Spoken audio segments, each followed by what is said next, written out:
जय हिंद दोस्तों। मैं उपेंद्र कुमार आप सभी का स्वागत करता हूं और आशा करता हूं कि आप सभी बहुत अच्छे होंगे और अच्छे से पढ़ाई करते होंगे। तो हम लोग कल के क्लास में देखे थे परमाणु संख्या और परमाणु द्रव्यमान को देखे थे। आज उसी से रिलेटेड हम लोग कुछ आगे टॉपिक को देखेंगे। कल के टॉपिक में हम लोग पढ़े थे परमाणु संख्या कैसे, तत्वों के परमाणु संख्या कैसे निकालते हैं। उसके बाद में तत्वों के परमाणु संख्या, उसके बाद में तत्वों के परमाणु द्रव्यमान को देखे थे कि तत्व के परमाणु द्रव्यमान को 1 से 20 तक जो तत्व है उसके परमाणु द्रव्यमान को हम लोग कैसे इजीली निकाल सकते हैं, इस चीज को पढ़े थे। और आज आप लोग को थंबनेल पे दिखाई दे रहा होगा कि आज हम लोग पढ़ेंगे परमाणु तथा उसके मौलिक कण। कहने का मतलब जो परमाणु होता है उससे भी छोटा छोटा कण होता है जिससे मिलकर परमाणु बना होता है, उस चीज को आज हम लोग देखेंगे। तो आज के क्लास में बहुत ही मतलब अच्छा चीज को सीखेंगे हम लोग।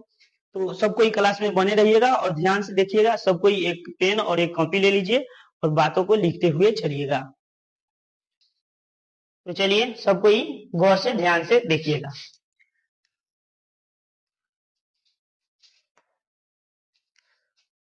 तो सबसे पहले हम लोग एक छोटा सा चीज सीखेंगे कि जैसे कल हम लोग सीखे थे कि कोई भी तत्व में कितना इलेक्ट्रॉन होता है, कितना प्रोटॉन होता है।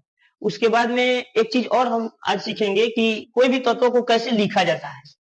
जैसे ध्यान से देखिएगा, हम लोग आज देखेंगे कि जैसे एक्स कोई तत्व है, समझ जाइए क्या एक्स कोई तत्व है। उससे पहले थोड़ा सा हम आपसे कुछ सवाल करना चाहते हैं कि हम आपसे पूछना चाहते हैं कि बताइए, कल जो पढ़े थे उसमें से बताइए कि जो नाइट्रोजन है उसका परमाणु द्रव्यमान कितना होगा। तो कल हम लोग पढ़े थे नाइट्रोजन को अपवाद में देखे थे, नाइट्रोजन का परमाणु द्रव्यमान कितना होगा, 14 होगा। उसके बाद में आप लोग सोच के बताइए कि जैसे फ्लोरीन के परमाणु द्रव्यमान कितना होगा। तो सबसे पहले हम लोग देखेंगे कि फ्लोरीन कितना नंबर पर है, फ्लोरीन के परमाणु संख्या देखेंगे। तो फ्लोरीन कितना नंबर पे है, तो फ्लोरीन यानी एफ कितने नंबर पे होता है, 9 नंबर पे होता है।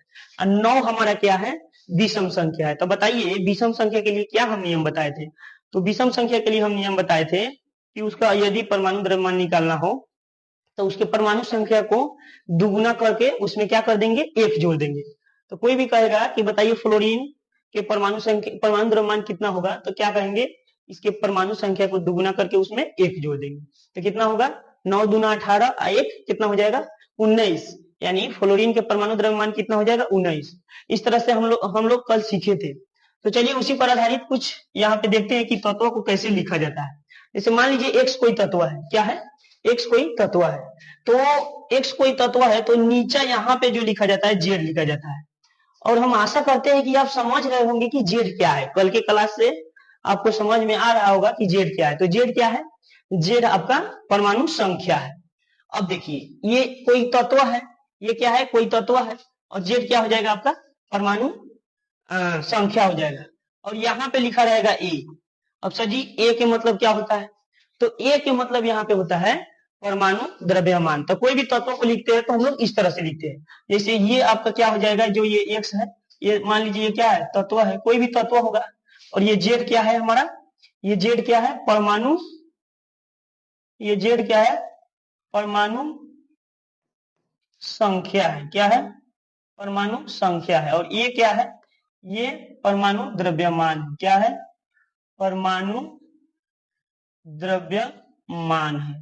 अब ध्यान से देखिएगा, जैसे मान लीजिए हम एग्जांपल लेते हैं, कोई तत्व को हमको लिखना है। जैसे यहाँ पे मान लीजिए सोडियम, तो बताइए सोडियम के परमाणु संख्या कितना होता है। तो सोडियम के परमाणु संख्या कितना होता है, 11 होता है। कितना होता है, 11। तो यहाँ पे हम लोग क्या लिखेंगे, परमाणु संख्या लिखेंगे, ऊपर क्या लिखेंगे, परमाणु द्रव्यमान लिखेंगे। तो सोडियम को हम लोग लिखेंगे 11 Na और इसके परमाणु द्रव्यमान कितना होगा। तो सोडियम हमारा कई नंबर पर होता है, 11 नंबर पर होता है। कई नंबर पर होता है, 11 नंबर पर होता है। तो 11 नंबर पे होता है, तो इसका हम लोग परमाणु द्रव्यमान निकालेंगे।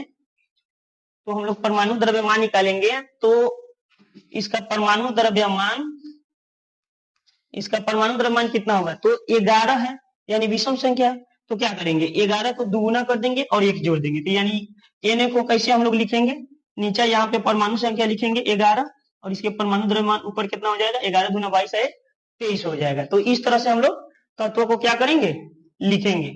ये लिखने का तरीका हो गया। जैसे मान लीजिए कैल्शियम हो गया, तो कैल्शियम की परमाणु संख्या कितना होता है 20, उसके परमाणु द्रव्यमान कितना होता है 40, इस तरह से लिखेंगे। उसके बाद आइए हम और देखते हैं। जैसे हम ले लेते हैं क्या, नाइट्रोजन।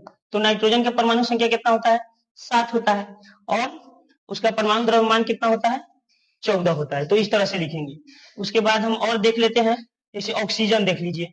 तो ऑक्सीजन की कितना होता है परमाणु संख्या 8, और इसका परमाणु द्रव्यमान कितना होगा, इसका परमाणु द्रव्यमान 8 गुना कितना हो जाएगा 16 हो जाएगा। तो इस तरह से तत्वों को हम लोग क्या करते हैं, लिखते हैं। यानी नीचा परमाणु संख्या और ऊपर क्या लिखते हैं, परमाणु द्रव्यमान लिखते हैं। तो देखिए कल हम लोग सीखे थे कि कोई भी तत्व है, जैसे मान लीजिए ऐसा है, यहाँ पे एल्युमिनियम है, एल्युमिनियम है, तो इस एल्युमिनियम में जेड कितना होगा, यानी इसका परमाणु संख्या कितना होगा। तो एल्युमिनियम के क्या नंबर पर है, 13 नंबर पर ना। यहाँ पे लिख देते हैं 13 दूना 26 और 1 27। तो एल्युमिनियम यानी इसका परमाणु संख्या कितना हो गया, इसमें 13 हो गया। तो कल हम एक ट्रिक बताए थे, यदि मान लीजिए कोई किसी भी तत्व का परमाणु संख्या आपको पता है, तो उसमें कितना इलेक्ट्रॉन होता है और कितना प्रोटॉन होता है, ये भी आपको पता चल जाएगा। जैसे हम ट्रिक बताए थे, Z बराबर P बराबर E बताए थे। यानी जितना आपके परमाणु संख्या होगा उसमें उतना ही प्रोटॉन होगा, और क्या होगा, उतना ही इलेक्ट्रॉन होगा। तो इसमें प्रोटॉन भी कितना होगा, परमाणु संख्या 13 है, तो प्रोटॉन भी कितना हो जाएगा 13, और इसमें इलेक्ट्रॉन भी आपका कितना हो जाएगा 13 हो जाएगा। तो इस तरह से हम लोग किसी भी तत्व के परमाणु में कितना प्रोटॉन और कितना इलेक्ट्रॉन होता है, इस तरह हम लोग क्या कर सकते हैं, ज्ञात कर सकते हैं। अब हम लोग देखेंगे इलेक्ट्रॉन कैसे निकाल सकते हैं। तो एक और ट्रिक आपको आज याद रखना होगा। जैसे उस ट्रिक का नाम है ऑपन। क्या याद रखना होगा, ऑपन, जिसको हम लोग लिखते हैं A बराबर P प्लस N। A बराबर क्या लिखते हैं, P प्लस N। ऑपन याद रखिएगा। A के मतलब क्या है, आप समझ रहे हैं, परमाणु द्रव्यमान। क्या है, परमाणु द्रव्यमान। और P का मतलब क्या है, प्रोटॉनों की संख्या, यानी प्रोटॉन्स। और N के मतलब क्या है, न्यूट्रॉन्स। क्या है, यानी न्यूट्रॉन। अब देखिए इस तरह से, इस फार्मूला से हम लोग न्यूट्रॉन को क्या कर सकते हैं, निकाल सकते हैं। तो इस फार्मूला से हम लोग न्यूट्रॉन के फार्मूला निकाल सकते हैं। यानी न्यूट्रॉन यानी N बराबर क्या हो जाएगा, इधर A है तो A, और P इधर प्लस है तो इधर आएगा तो क्या हो जाएगा, माइनस हो जाएगा। कहने का मतलब है, अगर न्यूट्रॉन किसी भी तत्व में न्यूट्रॉन देखना है, न्यूट्रॉन निकालना है, तो उसके परमाणु द्रव्यमान से उसके क्या घटा देना होगा, यानी प्रोटॉनों की संख्या घटा देना होगा। तो ये आपको पता चल जाएगा कि इस तत्व में कितना न्यूट्रॉन होता है। तो हम लोग पहले सीख चुके थे कि प्रोटॉन कितना होता है, इलेक्ट्रॉन कैसे निकालेंगे, इस चीज सीख लिए थे। लेकिन आज हम लोग सीखेंगे क्या, कि न्यूट्रॉन कैसे निकालते हैं। तो चलिए इतना बात पहले आप लोग क्या कर लीजिए, नोट कर लीजिए। उसके बाद हम लोग आगे देखते हैं। जल्दी से 2 मिनट में जल्दी से नोट कर लीजिए इसको। उसके बाद हम लोग आगे देखते हैं। चाहे स्क्रीनशॉट ले लीजिए और बाद में आप लोग क्या कर लीजिएगा, उतार लीजिएगा। चलिए आगे हम लोग देखते हैं। आइए, जैसे तत्व का लिखने का तरीका हम लोग का कैसे है। जैसे हो गया आपका मैग्नीशियम। मैग्नीशियम का नंबर पे होता है 12 नंबर पे, तो यहाँ लिखेंगे 12, और इसके दुगुना यानी सम संख्या है, तो इसके परमाणु द्रव्यमान कितना होगा, 12 दूना 24 होगा। कितना होगा, 12 दूना 24। तो अगर पूछेगा इसमें बताइए जेड कितना होता है, तो जेड कितना हो जाएगा, 12 हो जाएगा। उसके बाद में इलेक्ट्रॉन की संख्या कितना होगा, यानी कई गो इलेक्ट्रॉन होगा, तो 12 हो जाएगा।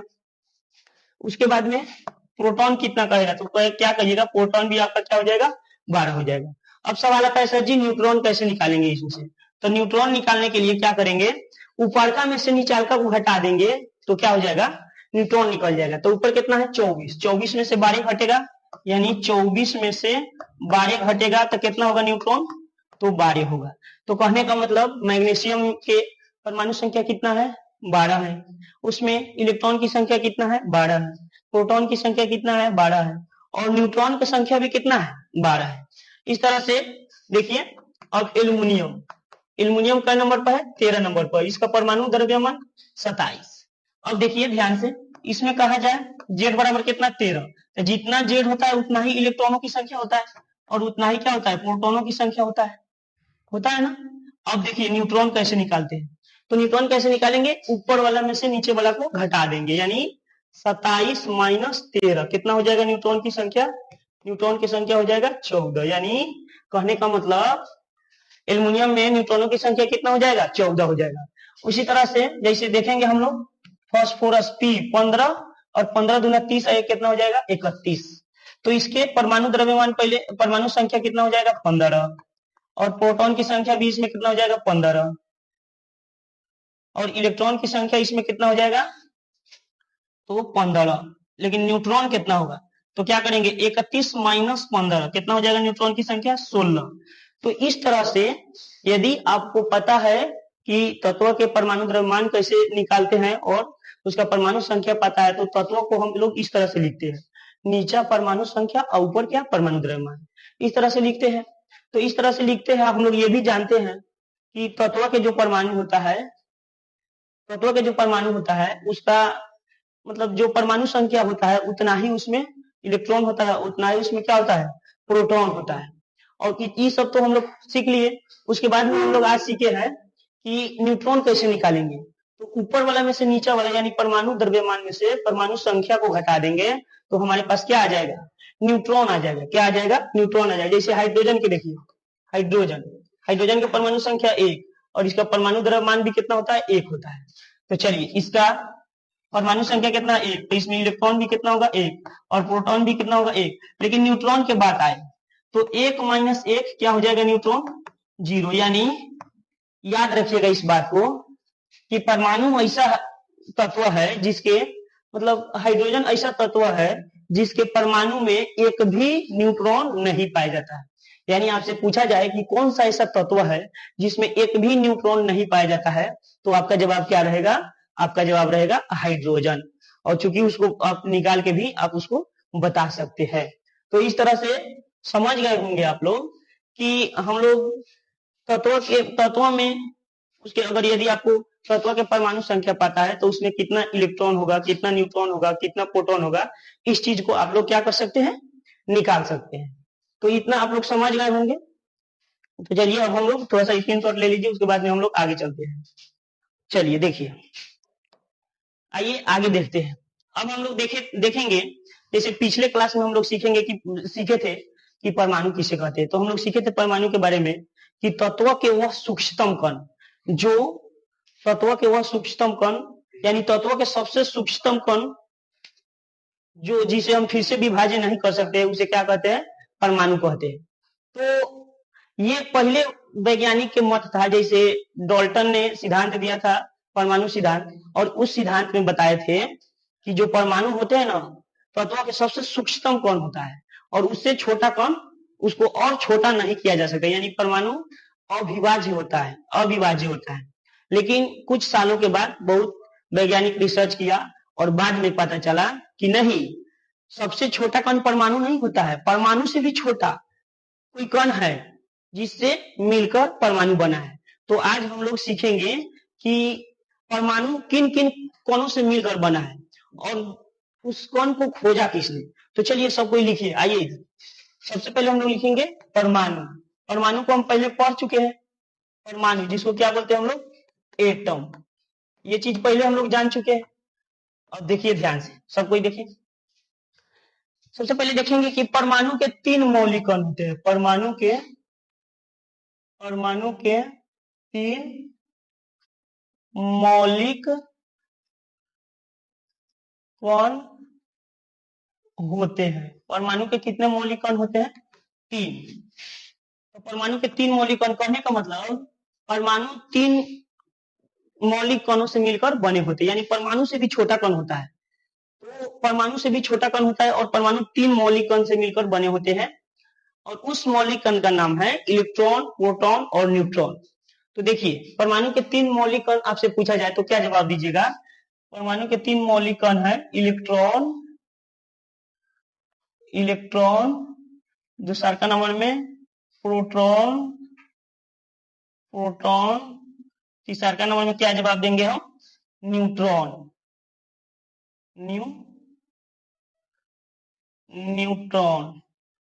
तीसरा का नंबर में क्या जवाब देंगे हम?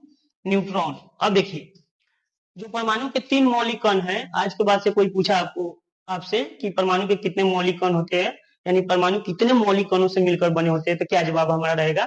3। क्या? इलेक्ट्रॉन, प्रोटॉन और न्यूट्रॉन। और इस तीनों कण को अलग अलग वैज्ञानिक ने खोजा है। तो चलिए देखते हैं इस इलेक्ट्रॉन को किसने खोजा है। तो जे थॉमसन खोजा है। किसने खोजा है? J Thomson. जे थॉमसन ने इसका खोज किया है। और उसके बाद इस प्रोटॉन का खोज किसने किया है? तो प्रोटॉन का खोज किया है गोल्डस्टीन। किसने खोज किया है? गोल्डस्टीन खोज किया है। और न्यूट्रॉन का खोज किसने किया है? तो न्यूट्रॉन का खोज किया है जेम्स चैडविक। इसका खोज किसने किया है? James Chadwick.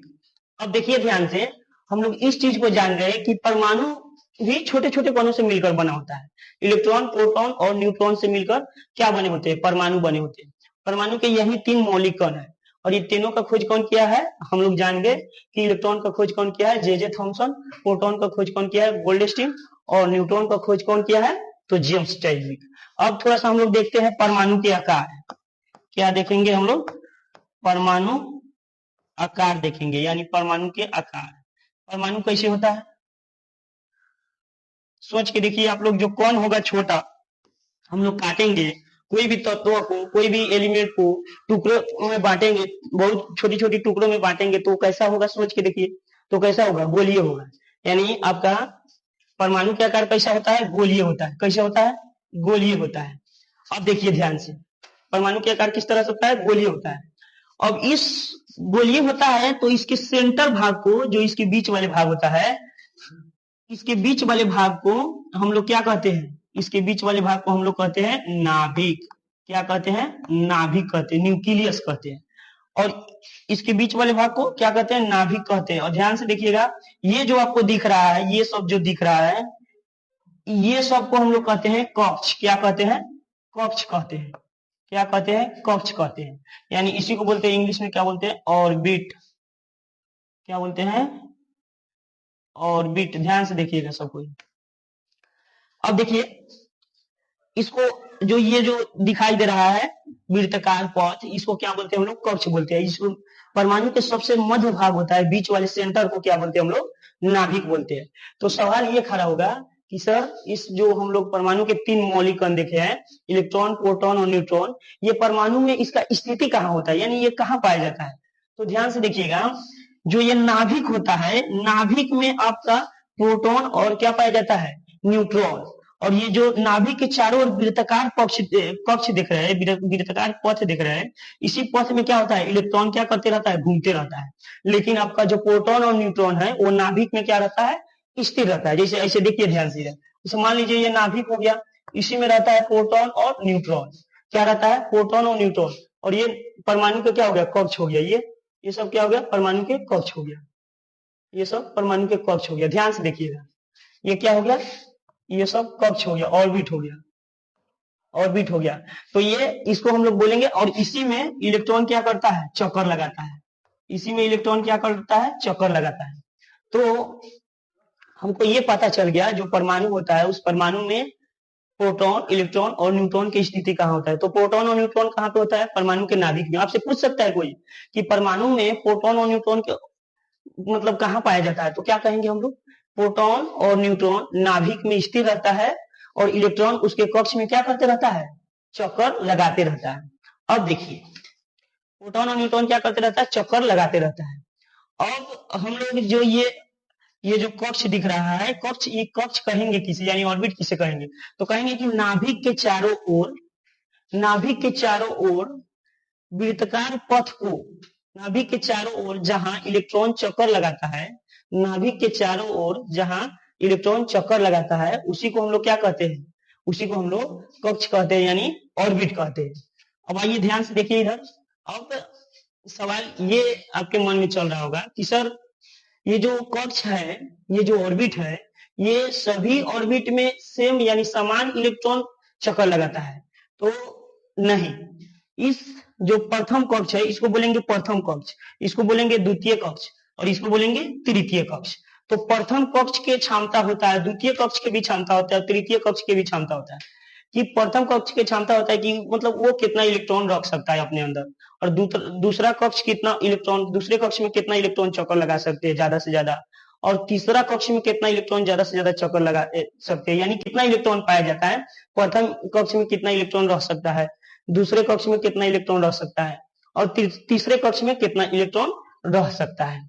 तो चलिए हम लोग देखेंगे, और पहले इसका नाम जान जाइए, इसको बोलेंगे ऑर्बिट, यानी ऑर्बिट बोलेंगे, क्या बोलेंगे, ऑर्बिट यानी कक्ष, क्या बोलेंगे, कक्ष, ऑर्बिट, ऑर्बिट, इसे क्या करते हैं, ऑर्बिट किसे कहेंगे तो बताइए, तो कहेंगे परमाणु के चारों ओर वृत्ताकार पथ जहां इलेक्ट्रॉन चक्कर लगाता है उसे क्या कहेंगे, हम लोग कक्ष कहेंगे, कहेंगे कि परमाणु के नाभिक के चारों ओर, क्या कहेंगे कि नाभिक के चारों ओर, नाभिक के चारों ओर वृत्ताकार पथ जहां इलेक्ट्रॉन चक्कर लगाता है, जहां इलेक्ट्रॉन चक्कर लगाता है उसे हम लोग क्या कहते हैं, उसे कक्ष यानी ऑर्बिट कहते हैं, कक्ष कहते हैं। और इसे इसे एन से सूचित करते हैं, क्या करते हैं, एन से सूचित करते हैं। चलिए ध्यान से देखिएगा, हम लोग समझ गए ऑर्बिट क्या होता है। अब देखिए ध्यान से, अब थोड़ा सा इसको नोट कीजिए, उसके बाद में हम लोग आगे चलते हैं। जल्दी से इसको स्क्रीनशॉट मान लीजिए। अब चलते हैं हम लोग आगे। अब देखिए ध्यान से,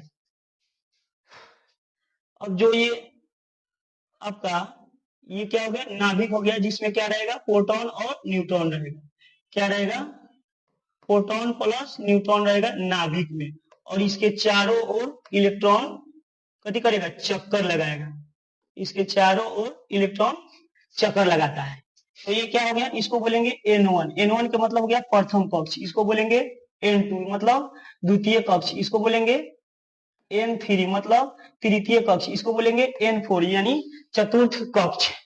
तो अब हम लोग देखेंगे सर कि जो ये प्रथम कक्ष है, द्वितीय कक्ष है, तृतीय कक्ष है, यानी प्रथम ऑर्बिट, दूसरा ऑर्बिट, तीसरा ऑर्बिट और चौथा ऑर्बिट में इलेक्ट्रॉन कितना पाया जाता है। तो इसके बारे में एक वैज्ञानिक थे जिन्होंने बताए थे कि, और उस वैज्ञानिक का नाम है, दो वैज्ञानिक ने मिलकर बताए कि जो परमाणु होता है उसके कक्ष में अधिकतम कितना इलेक्ट्रॉन रह सकता है।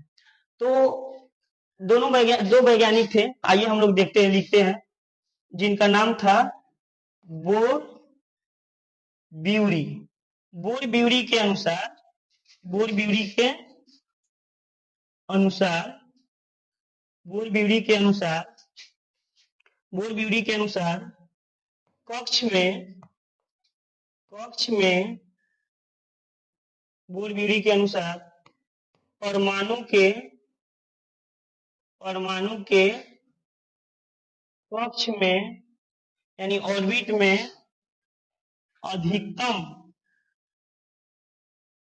इलेक्ट्रॉनों की संख्या, अधिकतम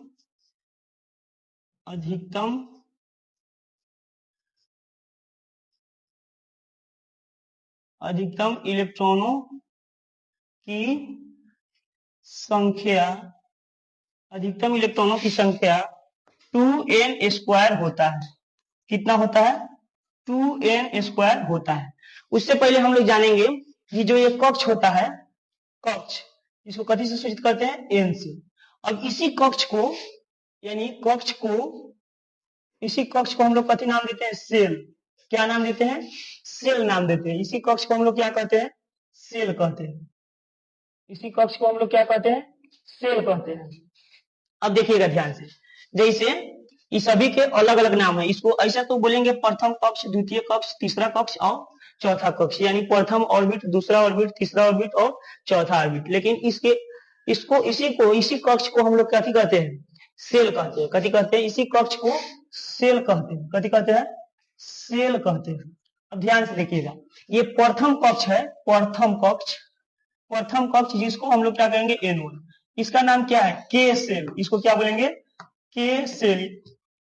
यानी इसको बोलेंगे के एल एम एन, के एल एम एन, यानी प्रथम कक्ष को क्या बोलेंगे, के सेल।